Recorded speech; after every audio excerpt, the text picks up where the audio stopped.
はい、ようこそセブリンインターナショナルスピードウェイ。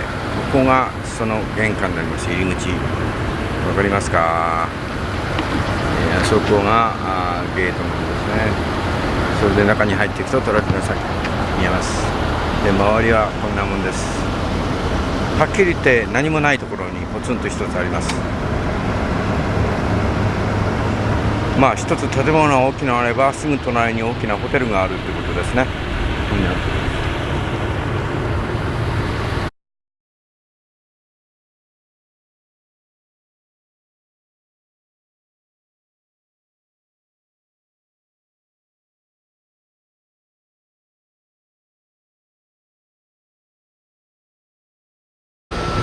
今私が歩いているのはちょうどピットです。どういうとこかというとこういうふうになってます。今もうトラックデートなので初心者の人はもう朝からスローラップで走るようになってます。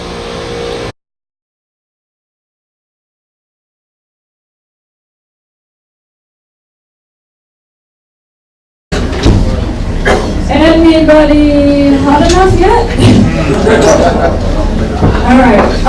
Welcome back to Sebring, everybody, for the end of summer event, beginning of the fall season, whatever you want to call it, hot Florida.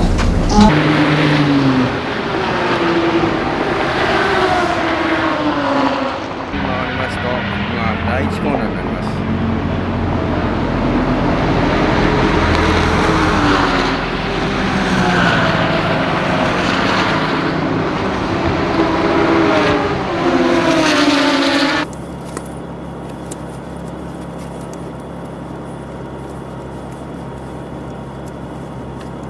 サングラス、必需品です。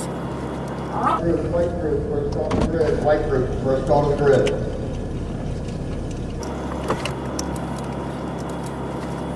つけましたらショルダーのハーネスです。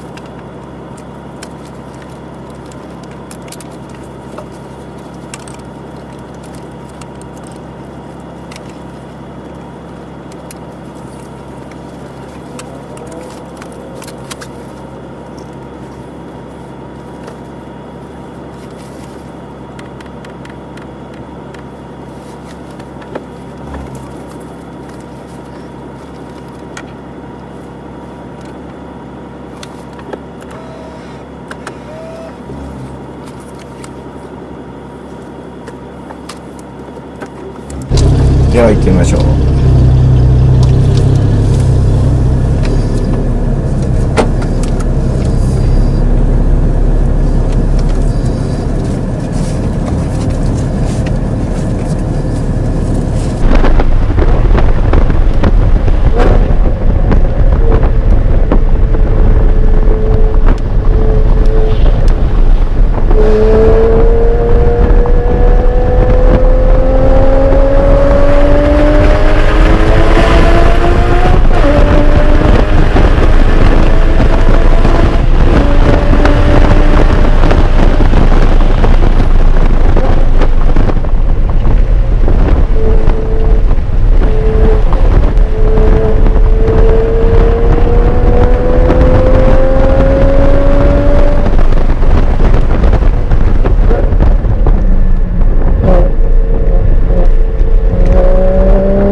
さあこれから帰ります。